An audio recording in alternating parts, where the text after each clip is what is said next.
بسم اللہ الرحمن الرحیم۔ تنہائی میں انٹرنیٹ کا غلط استعمال کرنے والوں کے نام۔ رونگٹے کھڑے کر دینے والی حدیث۔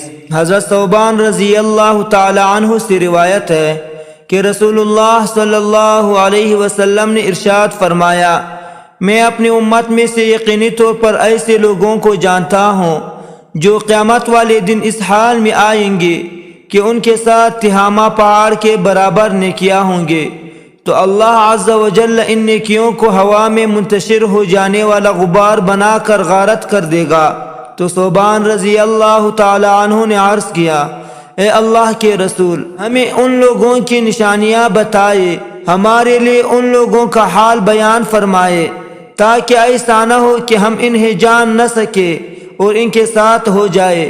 تو رسول اللہ صلی اللہ علیہ وسلم نے ارشاد فرمایا، وہ لوگ تم لوگوں کے دینی بھائی ہوں گے اور تم لوگوں کی جلد ظاہری پہچان اسلام میں سے ہوں گے، اور رات کی عبادات میں سے اسی طرح حصہ لیں گے جس طرح تم لوگ لیتے ہو، یعنی تم لوگوں کی ہی طرح قیام اللیل کیا کریں گے، لیکن ان کا معاملہ یہ ہوگا کہ جب وہ لوگ اللہ جل شانہ کے حرام کردہ چیزوں اور کاموں کو تنہائی میں پائیں گے تو انہیں استعمال کریں گے۔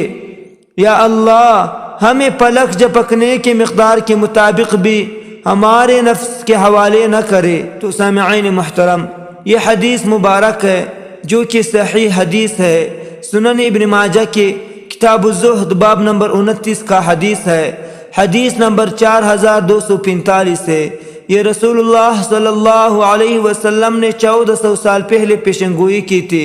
اب ہمیں غور کرنا چاہیے، ہر مسلمان کو اس بات کا فکر کرنا چاہیے کہ کیا جب میں رات کو اکیلا ہوتا ہوں، وہ موبائل میرے پاس ہوتا ہے، تو کیا میں ایسے کام، ایسی چیزیں نہیں دیکھتا ہوں جو اللہ جل شانہ نے حرام کی ہے؟ بدنظری ہے، اس میں غلاظت ہے، گناہ کے کام ہے، عورتوں کا ڈانس ہے، گانے ہیں، یہ ہم سب دیکھتے ہیں۔ اللہ جل شانہ سے دعا ہے کہ اللہ جل شانہ ان گناہوں سے ہمیں بچائے، اور اللہ جل شانہ قیامت کے دن ہمیں ان لوگوں میں شامل نہ فرمائے۔